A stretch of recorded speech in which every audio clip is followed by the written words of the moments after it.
Hello guys, welcome back to my channel Lawful Notes. If you're new to my channel, do not forget to like, share and subscribe my channel.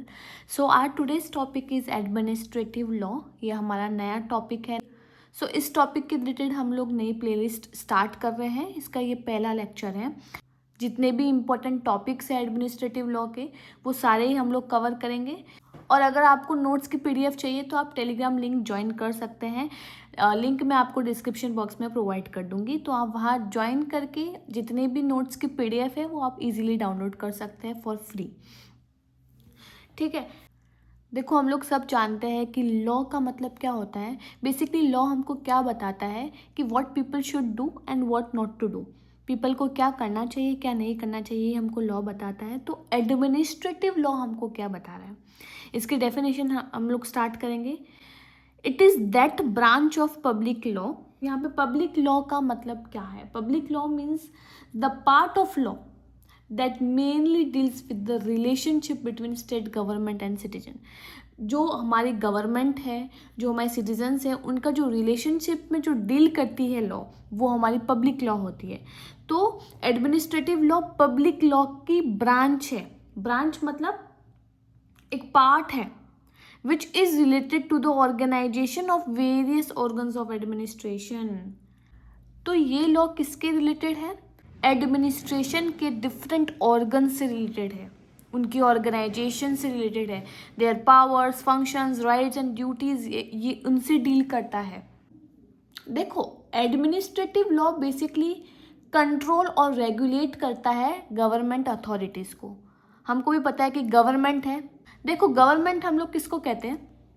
Government के अंदर different authorities होती है, departments होते हैं. ठीक है. तो administrative law क्या करता है, उनको कंट्रोल और रेगुलेट करता है, उनके फंक्शंस को, उनके ड्यूटीज़ को, उनके पावर्स को, राइट्स को. तो ये पब्लिक लॉ का वो ब्रांच है जो किसके रिलेटेड है, to the organisation of various organs of administration. Administration के जो डिफरेंट ऑर्गन्स है जिससे रिलेट करता है, उनके पावर से रिलेट करता है, उनके फंक्शन से, राइट से एंड ड्यूटीज से. It exercise control over invalid incorrect acts of administration. जो एडमिनिस्ट्रेशन है, एडमिनिस्ट्रेशन का मतलब यहाँ पे जो अथॉरिटीज़ है, डिपार्टमेंट्स है, ऑफिशियल्स हैं, उनके इनवैलिड एक्ट्स, इनकरेक्ट एक्ट्स को कंट्रोल करता है. क्योंकि इनको बहुत सारी पावर दी गई होती है, वो अपनी पावर का मिसयूज़ ना कर दे, इसके लिए कुछ रूल्स, कुछ लॉज, कुछ रेगुलेशंस हैं ताकि वो अपने पावर्स को मिसयूज़ ना कर सके. तो उनके कंट्रोलिंग के लिए कुछ रूल्स और लॉज बनाए गए हैं. वही रोल है एडमिनिस्ट्रेटिव लॉ का. तो इसके ऑल्टरनेटिव अगर आपको दूसरी डेफिनेशन लिखनी है तो वो भी आप लिख सकते हैं. तो मैं बोल रही हूँ, आप इसको कॉपी कर सकते हो. That N administrative law is the law. Administrative law is the law that controls and regulates government administration. फिर से रिपीट कर रही हूँ. Administrative law is the law that controls and regulates government administration. Easy है, समझ में आ गया.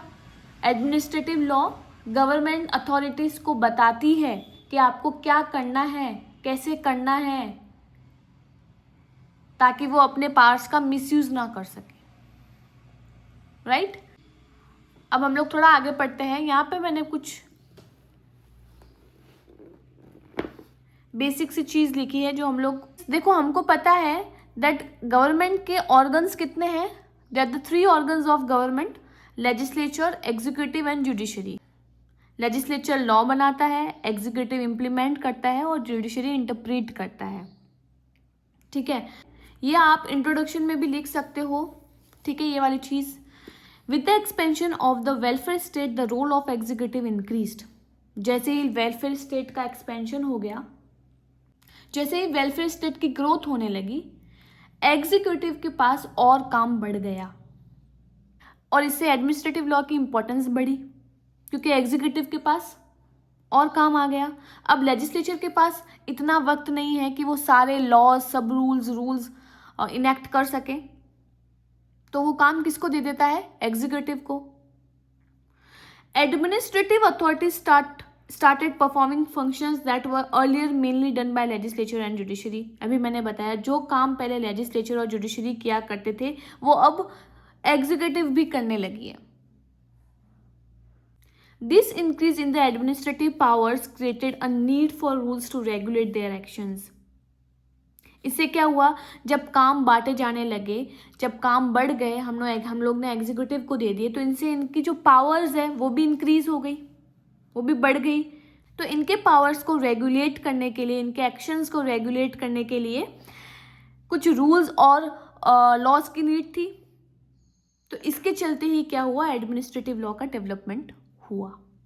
ठीक है, तो ये चीज़ आप इंट्रोडक्शन में लिख सकते हो, उसके बाद आप डेफिनेशन लिख सकते हो. अब हम लोग पढ़ रहे हैं नेचर की तरफ. What is the nature of the administrative law. सबसे पहला है, it is the part of public law. It deals with the relationship between the government and citizens. Government और सिटीजन्स के रिलेशनशिप को डील करने वाला लॉ है ये. तो it is the part of public law बताया इसको. It regulate administrative authorities.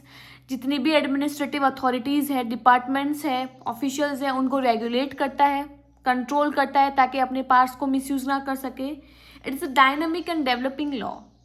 देखो, डायनामिक का मतलब changing and developing means it is changing according to the circumstances. ये वैसा वाला लॉ है. जैसे सोसाइटी की नीड होती है वैसे गवर्नमेंट फंक्शंस चेंज होते हैं. Right. It protects individual right.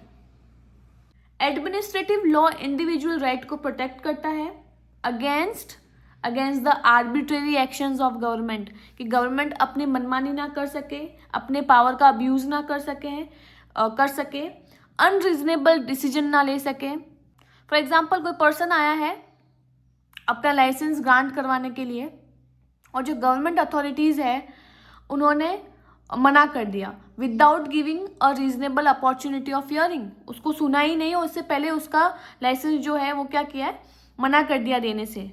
So this is an arbitrary action. तो अनरीजनेबल डिसीजन ले लिया उसने, ऐसे डिसीजंस ना ले सके, इसलिए एडमिनिस्ट्रेटिव लॉ है. ठीक है. It is based on principle of natural justice.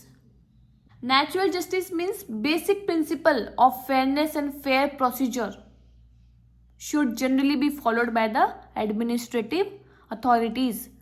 Fair decision होना चाहिए. Parties को equal opportunity of hearing भी provide होगी. It controls discretionary power.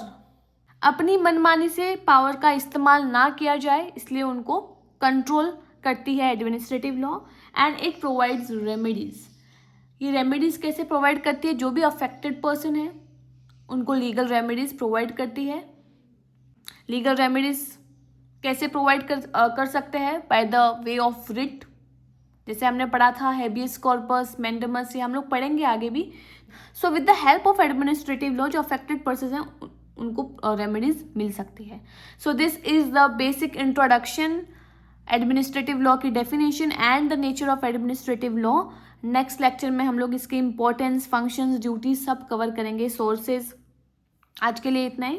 Do not forget to like, share and subscribe. And also guys, अगर आपको कुछ चीज़ समझ में नहीं आ रही है तो आप कमेंट सेक्शन में भी मुझे कमेंट कर सकते हो.